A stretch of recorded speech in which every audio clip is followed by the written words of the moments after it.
में होने वाले बिहार विधानसभा चुनाव में सभी 243 सीटों पर प्रशांत किशोर अपने उम्मीदवार उतारेंगे।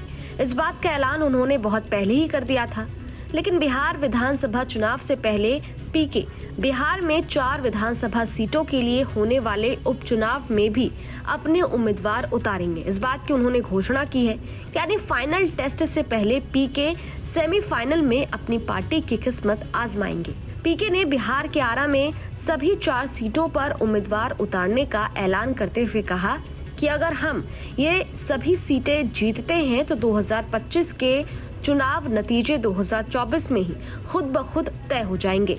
उन्होंने कैमूर जिले के भभुआ पहुंचकर रामगढ़ उपचुनाव के लिए प्रत्याशी जनसुराज की आगे की प्लानिंग को लेकर लोगों से बातचीत की।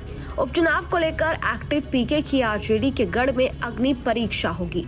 कैमूर जिले की रामगढ़ सीट बिहार आरजेडी के अध्यक्ष जगदानंद सिंह की परंपरागत सीट है। इस सीट से जगदानंद सिंह के बाद उनके बेटे सुधाकर सिंह विधायक थे। 2020 में आरजेडी के टिकट पर रामगढ़ से विधानसभा के लिए निर्वाचित हुए सुधाकर सिंह हालिया आम चुनाव में बक्सर सीट से सांसद चुने गए हैं। सुधाकर के इस्तीफे से ये सीट खाली हो गई, जिस पर उपचुनाव होने वाले हैं और पीके इस उपचुनाव में अग्नि परीक्षा देंगे। शायद पीके भी समझ रहे हैं कि आरजेडी का रामगढ़ किला भेदना आसान नहीं है और यही वजह है कि उन्होंने सीट के लिए खुद प्लानिंग करने का ऐलान किया है। पीके ने कैमूर जिले के भभुआ में कहा है कि रामगढ़ उपचुनाव में जनसुराज उम्मीदवार उतारेगी। उन्होंने जीत का विश्वास जताया और कहा कि कैमूर की ज्यादातर सीटों पर अब तक कुछ ही परिवार के लोग चुनाव लड़ते और जीतते आए हैं।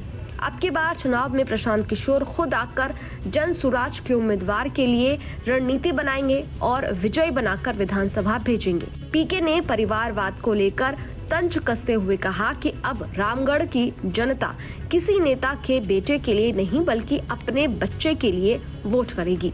बिहार की जिन 4 सीटों पर उपचुनाव होने वाले हैं उनमें रामगढ़ के साथ ही तरारी, बेलागंज और इमामगंज शामिल है। इमामगंज सीट गया से सांसद निर्वाचित होने के बाद जीतन राम मांझी के इस्तीफे की वजह से खाली हुई है। पूर्व मुख्यमंत्री जीतन राम मांझी की पार्टी बीजेपी की अगुवाई वाले एनडीए में है। बाकी तीनों सीटों से 2020 के बिहार चुनाव में विपक्षी महागठबंधन के उम्मीदवारों को जीत मिली थी। बेलागंज से आरजेडी के सुरेंद्र यादव और तरारी से भकपा माले के सुदामा प्रसाद जीते थे। सुरेंद्र यादव जहानाबाद और सुदामा प्रसाद आरा सीट से सांसद चुने गए हैं। खैर, इस वीडियो पर आपकी क्या राय है कमेंट बॉक्स में जरूर बताइएगा। शुक्रिया। न्यूज नेशन अब व्हाट्सएप पर खबरों के ताजा अपडेट के लिए न्यूज नेशन के इस क्यूआर कोड को स्कैन करें।